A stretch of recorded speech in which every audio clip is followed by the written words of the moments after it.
दोस्तों, हम में से कई लोग ऐसे होते हैं जो खुद के बारे में नेगेटिव सोचते रहते हैं। अगर आप भी उन लोगों में से हो तो ध्यान से सुनना इस कहानी को। तो शुरू करते हैं आज की कहानी। एक बार एक नया शिष्य जैन शिक्षक के पास जाता है और उनसे पूछता है, मुझे प्रतिदिन अभ्यास करने के लिए अपने आप को कैसे तैयार करना चाहिए। जैन शिक्षक ने उससे कहा, तुम मुझे मंदिर में लगा हुआ एक घंटा समझो और मुझे एक हल्का धक्का दो। तुम्हें एक हल्की ध्वनि सुनाई देगी, उसमें और तेज वार करो और तुम एक जोर से गूंजने वाली ध्वनि प्राप्त करोगे। हमें उतना ही मिलता है जितना हम देते हैं। हम जितनी कोशिश करते हैं, एक अच्छा टीचर उतनी ही हमारी मदद करता है। वो जैन शिक्षक कोई और नहीं बल्कि हमारा ही जीवन है। हमें इस जीवन से वही मिलता है जो हम इसे देते हैं। अगर खुशियाँ बांटते हैं तो खुशी मिलेगी, और अगर हम बुराई करते हैं तो उसके बदले हमें भी बुराई मिलेगी। ये सारा संसार ही क्रिया और प्रतिक्रिया के नियम पर कार्य करता है। हम जितनी लगन और मेहनत के साथ किसी भी काम को करेंगे, हमें उसके उतने ही अच्छे और बड़े परिणाम मिलेंगे। और यही नियम हमारे शब्दों पर भी लागू होता है।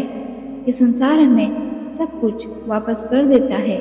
अगर आप इस संसार में अपने शब्दों की नेगेटिव ऊर्जा छोड़ेंगे कि मैं सबसे परेशान हूँ, मैं सबसे कमज़ोर हूँ, मैं बहुत गरीब हूँ, मैं अशांत हूँ, तो ये संसार आपको यही सब चीज़ें वापस लौटा देगा। और अगर आप अपनी पूरी अंदरूनी इच्छा शक्ति के साथ ये महसूस करते और कहते हैं कि मेरे साथ सब कुछ अच्छा ही हो रहा है, मैं बहुत खुश हूँ, मेरा मन शांत है, मैं धनी बन रहा हूँ, तो ये संसार आपके जीवन में यही सब चीज़ें लाकर आपको दे देगा। जल्दी ना सही, लेकिन एक दिन ज़रूर देगा। तब आप महसूस करेंगे कि आपके जीवन में अचानक से ऐसी घटनाएं घटने लगी हैं जिनके माध्यम से आप ये सब चीज़ें पा सकते हैं।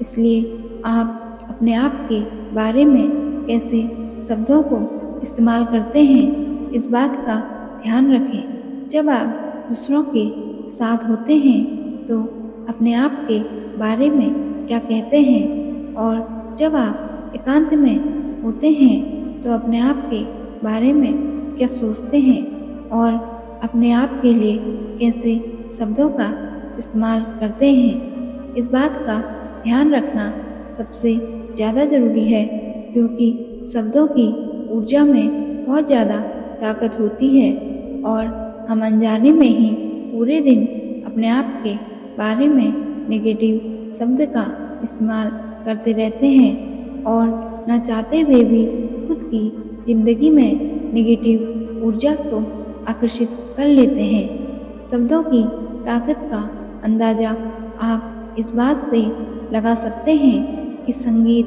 जो कि शब्दों और कुछ ध्वनि का मेल है, वो किसी भी उदास व्यक्ति के चेहरे पर खुशी और हंसते हुए व्यक्ति की आंखों में आंसू भी ला सकता है। इसलिए शब्दों की ताकत को कम ना समझें, और कभी भी खुद के बारे में नेगेटिव और उदासीन शब्दों का इस्तेमाल ना करें। हमेशा पॉजिटिव सोचें, क्योंकि जैसा सोचोगे वैसा बनोगे। दोस्तों, उम्मीद करती हूँ आज की कहानी से आपको कुछ ना कुछ सीख जरूर मिली होगी। अगर आपको आज की कहानी पसंद आई तो वीडियो को लाइक, शेयर और चैनल को सब्सक्राइब जरूर करिएगा। तो मिलते हैं दूसरी कहानी में। तब तक के लिए अपना और अपनों का ख्याल रखें और खुश रहें। धन्यवाद।